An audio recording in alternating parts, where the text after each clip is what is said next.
In the year 1847, in the sweltering heat of Eldon Parish, Louisiana, a young girl arrived at an estate that would forever alter the course of her life. Her name was Magnolia Vesper, and she was only 14. She had been sold to serve the mistress of Vesper House, a woman whose reputation was whispered about in fear across the surrounding counties. It was said that the walls of Vesper House consumed every sound, every cry, and every secret, and that those who entered rarely left the same. Magnolia's journey to this estate had been long. She had traveled by wagon, bound alongside a dozen other enslaved children, each too young to understand the full horror that awaited them. The road was dusty and unforgiving, the sun relentless, and the air filled with the faint cries and muttered prayers of the children around her. Every bump in the rutted path, every creak of the wooden wagon wheels, every groan of fatigue reminded her that escape was impossible. Yet, in the back of her mind, a spark of awareness flickered. Survival would require something more than strength. It would require cunning, observation, and patience. When she first saw the house, she was struck by its grandeur and its silence. Tall white columns rose against the horizon, gleaming in the harsh afternoon sun. Windows reflected the world outside like mirrors, hiding what lay within. The gardens were immaculately kept, but unnaturally so, each plant precisely aligned, each path swept clean as if order itself were a weapon. Even the birds seemed hesitant to settle in the trees. There was a strange, almost unnatural quality to the estate, a beauty that carried an edge of menace. Magnolia stepped down from the wagon, her bare feet brushing against the soft dirt. She noticed the guards, their eyes hard and unyielding, their expressions indifferent to the suffering of those they watched. And then for the first time she met the mistress. She was tall, pale, with hair drawn tightly into a bun, and eyes that seemed to pierce the very soul. No words were spoken, only a measured, cold stare that demanded immediate compliance. Magnolia understood instantly. She was to obey, to learn, to survive. Inside, the house smelled of polished wood, candle wax, and something faintly metallic, a scent that would haunt Magnolia for years. The floors were smooth and cold under her feet. The walls, painted in pale shades of cream, were adorned with paintings depicting serene landscapes and idealized family scenes, but the serenity was false. Magnolia sensed it immediately, as though the house itself exhaled a quiet warning. The first days were a blur of instruction and labor.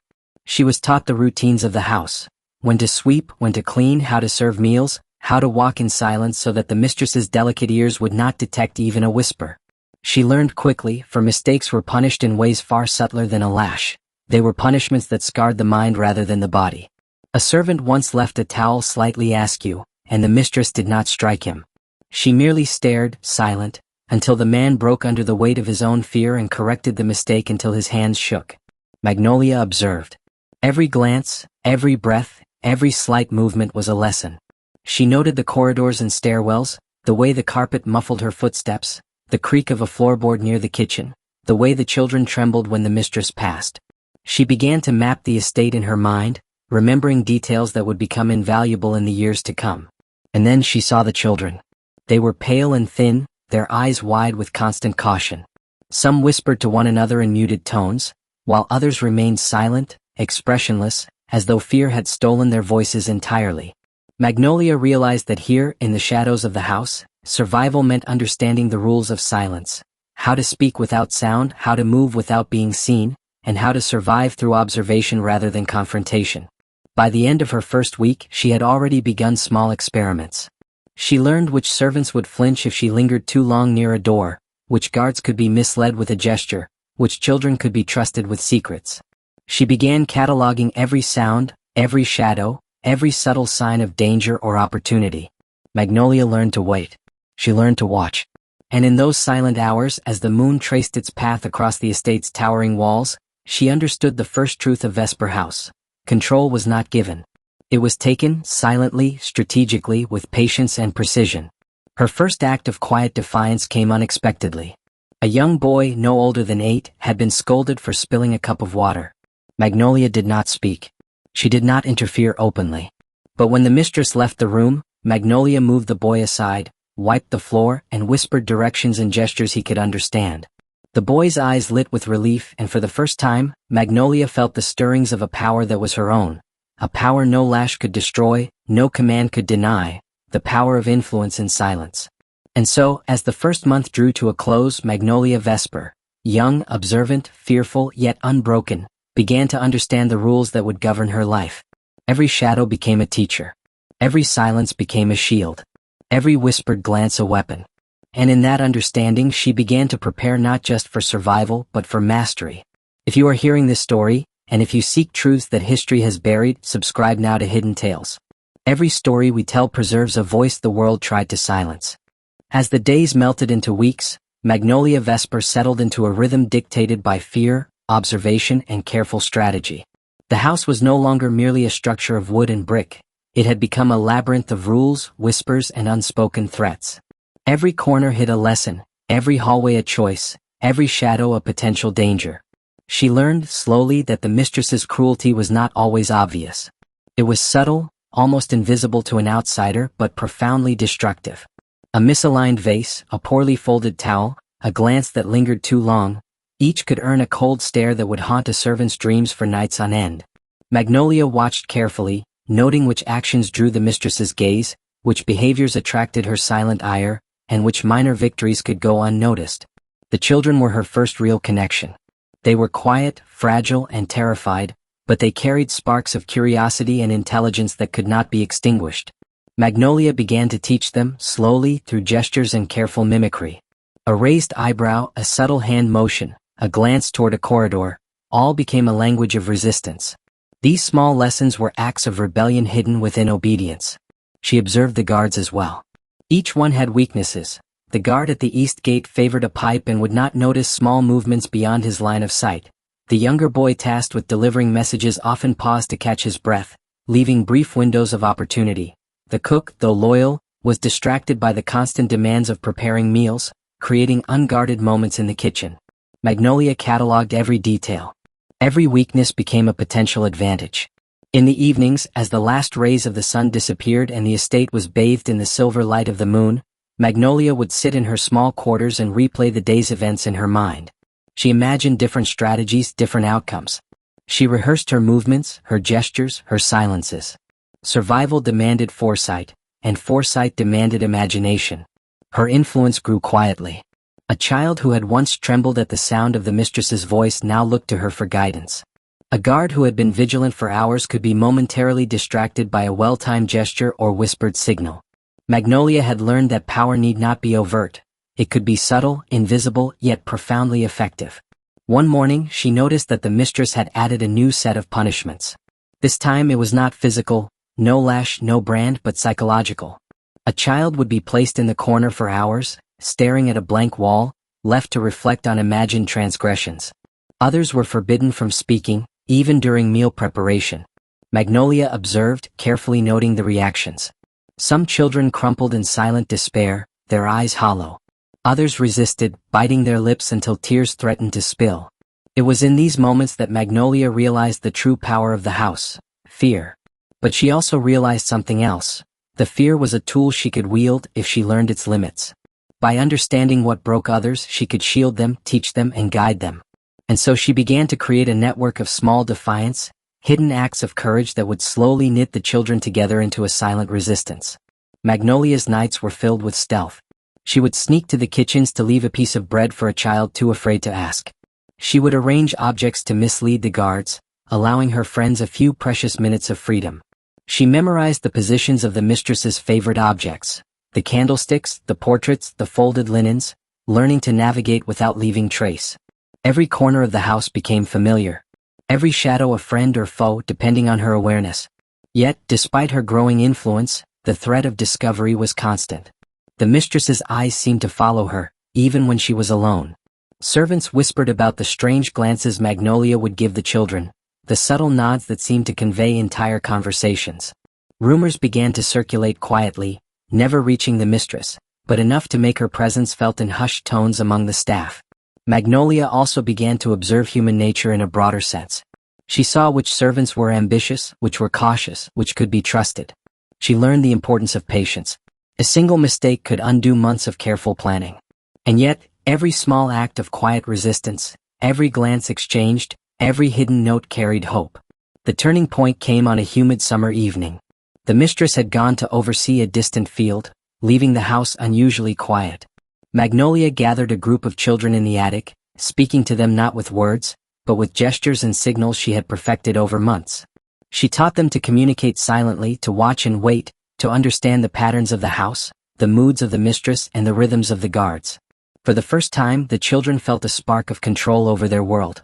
And in that quiet attic, under the dim glow of a single candle, Magnolia realized something profound. Control was not given. It was earned through observation, patience, and intelligence. And she had earned her first measure of it. From that night on, she would be more than a servant. She would be a strategist, a teacher, and a protector. She would manipulate the rules without breaking them, guide the children without speaking, and prepare for a future that belonged entirely to her. Every footstep, every shadow, every whispered glance carried meaning.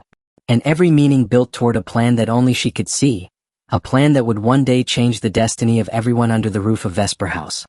By the second year at Vesper House, Magnolia Vesper had transformed from a frightened girl into a careful observer, a strategist quietly shaping the lives of those around her.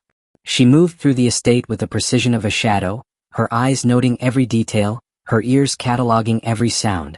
Each creaking floorboard, each rustle of silk, each whisper behind closed doors became part of an intricate mental map she would use to survive, and to protect those who could not protect themselves.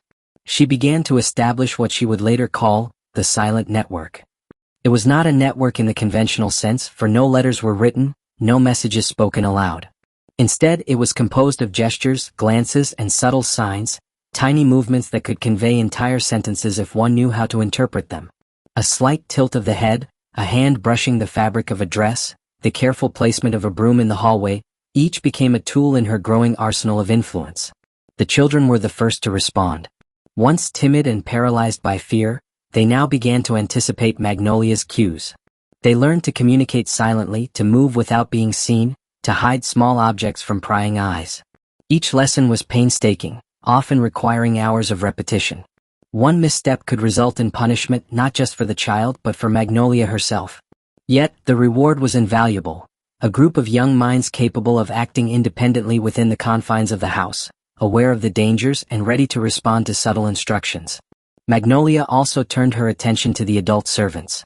She observed them as if she were mapping a chessboard, noting their weaknesses, habits, and fears. Some could be gently manipulated, others required patience, and a few were unyielding. She discovered that certain staff members, exhausted from their labor, could be swayed to protect the children in small ways, leaving a cup of water, misplacing a tray, or providing a brief distraction that allowed a child to slip unnoticed through a corridor. These were small acts, seemingly inconsequential, yet they strengthened the silent network she was constructing. The mistress remained a constant, invisible threat. Her presence was felt more than seen. Her gaze, when it fell upon Magnolia or any of the children, seemed to measure not just action but thought. Magnolia learned to anticipate the mistress's moods, to note the subtlest shifts in her expression, the smallest tightening of a jaw, the faint narrowing of her eyes. It was as if the mistress could detect disobedience before it occurred. And yet, Magnolia thrived in this environment of constant tension. She learned that the art of survival was not in confrontation, but in anticipation, in predicting danger, and bending it to her will without leaving a trace. Magnolia's influence extended beyond mere protection. She began to teach the children lessons that went unnoticed by the adults. In hidden corners of the attic, she would demonstrate ways to move silently across a room, to memorize patterns, and to anticipate the movements of others. She taught them to recognize the guards' routines, the mistress's habits, and even the subtle signs that a punishment was imminent. Knowledge became their armor, and each lesson was a brick in the foundation of their eventual liberation. One particularly tense afternoon, a young boy named Samuel accidentally knocked over a candlestick while cleaning the dining hall. The mistress's shadow fell across the room like a storm, her eyes narrowing with silent menace. Magnolia acted immediately. She subtly guided Samuel's hand to pick up the candlestick, and in a gesture so slight it could have gone unnoticed, she pressed her finger to the boy's lips, signaling silence. The mistress's gaze swept the room but found no evidence of defiance. Samuel froze, heart pounding yet alive, and more importantly, aware that he could survive with Magnolia's guidance. Even the quietest rooms of the house carried lessons. Magnolia would linger in the library, noting the placement of books, the pathways of servants, and the timing of the mistress's movements. Each observation was catalogued in her mind, each error corrected in secret. The children were instructed to mirror her, learning to navigate spaces with an awareness that seemed instinctual, yet was born of meticulous training. Magnolia also began to consider the future. Her observations were no longer solely about survival in the present, they were about building the skills and the resilience needed for eventual freedom. She carefully mapped the estate, memorized the locations of tools, gates, and hidden exits. She noted the patrol routes, the distances between guards, and even the patterns of the neighboring properties. Every detail was important. Every observation might one day be the key to escape. Nightfall became a period of planning and reflection. Magnolia would sit in the shadows of the attic, listening to the wind rustle through the trees outside, letting the house settle into its nocturnal rhythm. She would replay the day's events, analyzing every interaction, every glance, every potential threat. She imagined contingencies for every possible scenario, preparing not only for herself but for the children who relied on her. By the end of the third year, Magnolia's silent network had grown remarkably. Children moved with confidence, aware of their surroundings and the subtle cues that guided them. Servants followed her unspoken instructions when they could, and guards often overlooked minor irregularities that she had orchestrated. Her influence was invisible but undeniable, a web of quiet power that reached through every room of Vesper House. It was in these years that she understood one immutable truth: true power was not loud. It did not shout or strike. It whispered, it moved unseen, it guided and shaped without detection. And in that quiet mastery, Magnolia Vesper had begun to rule her world, not with chains but with observation, intellect, and silence. The stage was set. Every moment of careful observation, every hidden gesture, every whispered lesson in the shadows was a step toward something greater, a plan that, when executed, would unravel the very authority that had bound her and the children for so long. The quiet of Vesper House had grown almost oppressive by the fourth year. Magnolia's silent network had expanded, her influence over the children and select servants now undeniable, yet the ever-present threat of discovery loomed like a storm cloud ready to break. She had learned everything the house could teach her, but knowledge alone would not free them. Action was needed. Strategy had to meet opportunity.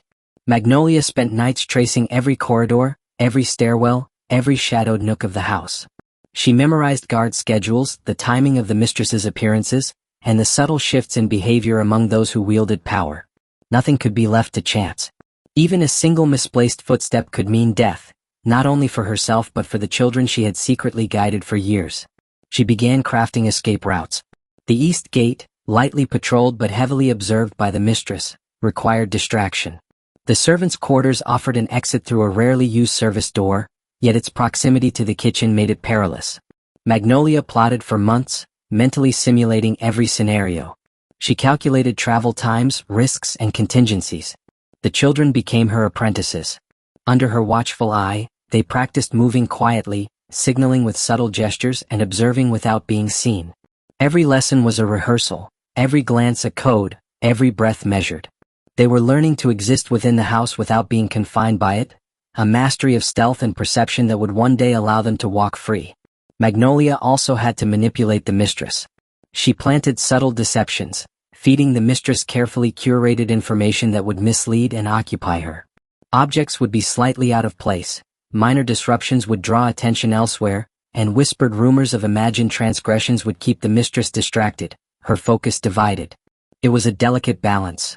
One misstep could unravel everything. One humid evening, a test of her plan arrived unexpectedly. The mistress had summoned all the children for inspection, a rare ritual meant to assert control and remind them of their subjugation. Magnolia remained calm. She moved among them like a conductor of invisible notes, guiding their posture, their expressions, and their breathing. Every child mirrored her cues, every motion choreographed to perfection. The mistress scrutinized them, her eyes scanning for defiance. Yet she found none. Magnolia's careful orchestration had rendered her network invisible. The children were present, obedient, yet silently empowered by the confidence Magnolia had instilled in them. That night she knew they were ready. The plan could proceed. Weeks later, under the cover of a moonless night, Magnolia initiated the first stage of her escape. She led a small group of children through the servants' quarters, past the distracted guards, and into the shadows of the surrounding forest. Every step was measured. Every sound was accounted for. Even the wind seemed to conspire in their favor, muffling their movements and masking their presence. The first mile was tense but uneventful. Magnolia guided them across streams, over hidden routes, and through dense underbrush. Her knowledge of the land, gleaned from careful observation and stolen moments of study, was their compass. They moved silently, like ghosts slipping through the night. Halfway through the journey, a patrol approached. Magnolia froze, signaling the children to huddle against a hollowed tree trunk. She instructed them to remain perfectly still, to hold their breath, to trust in the pattern she had taught them. The patrol passed, oblivious to the small, trembling figures hidden in the darkness. By dawn, they reached a secluded farmhouse operated by an abolitionist known only as Miss Catherine. Relief washed over them like a wave, but Magnolia's mind remained alert. The danger was far from over. She had bought a measure of freedom, but the final stages of escape demanded further cunning. Magnolia spent the next days ensuring the children were safely integrated into safe houses, teaching them how to continue moving quietly, and preparing for her own departure. Each interaction was deliberate. Each action calculated. She had learned that freedom was never given. It was claimed through intelligence, patience, and resilience. As the sun rose on a crisp morning, Magnolia Vesper stepped out of the shadows of the forest and into the wider world. For the first time in years, she breathed without fear, her heart unbound by the invisible chains of Vesper House. Yet even as freedom embraced her, she knew that the fight for liberation was ongoing. There were others still trapped, others still suffering. And her story, her mastery of silence, was far from over. The years following her escape were filled with the echoes of her life at Vesper House. Magnolia Vesper became more than a survivor. She became a legend whispered across plantations, safe houses, and abolitionist networks. Her meticulous observations, her silent strategies, and her ability to guide without speaking left a mark that could never be erased. Former enslaved individuals spoke of a woman who had turned oppression into opportunity, fear into strategy, and silence into power. Magnolia used her experience to protect others, assisting escapees through the Underground Railroad, guiding children to safety, and teaching the subtle arts of observation and survival. Her story became a blueprint for courage and intelligence in the face of unimaginable cruelty.